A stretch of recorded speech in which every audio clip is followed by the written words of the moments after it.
I'm going to go over the quick steps involved with some simple maintenance on your SoftCell, which would include removing the in-out head to replace the black cap, the white shell, or to rebed your system with new resin. First, you're going to want to unscrew the filter housing, set it aside, remove the housing cap and the sleeve that goes over the fitting.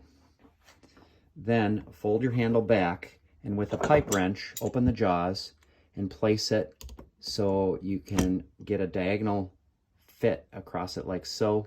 So then that way you can use the leverage to unscrew the head counterclockwise. Once you've loosened the in-out head, you can unscrew it from the body of the softener. There's no need to remove the handle or the fittings. And lift it off and out of the way of the softener.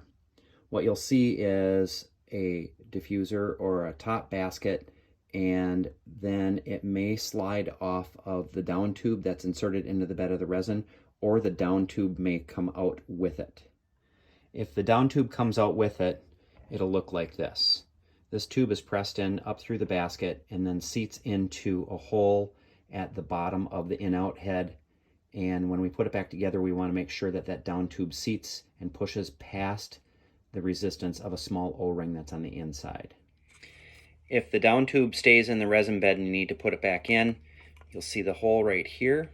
You'll slip this in like so, and then you push it past, twisting it slightly as you go to where you feel some initial resistance, and then twist and push past the resistance until it seats all the way into the top of the in-out head.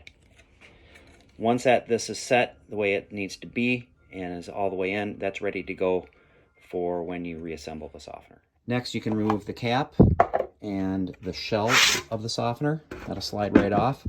The tank is either going to be blue or a natural color, or there may be some black ones also out there. It depends on how old the softener is.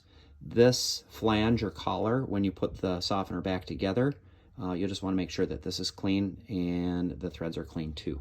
So at this point, you can empty out the used resin, rinse out the container, and then fill the container back with the new resin that was supplied with the kit.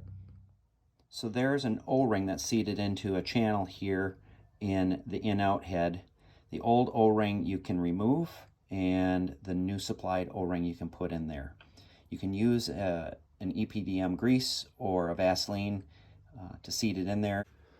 Once you've refilled the tank, make sure that that's cleaned off. You can put the shell back on, put the cap back on, and then with the down tube assembly, slide that straight down into the new resin bed, like so. And then make sure that that's straight and that you don't run the risk of cross-threading it, and screw that back on. At this point, what I'll do is I'll take my wrench, cross it over like so, and then tighten that up to the point where I can't tighten it by hand anymore, and either with the palm of my hand, just give that a couple of good whacks, or use a rubber mallet.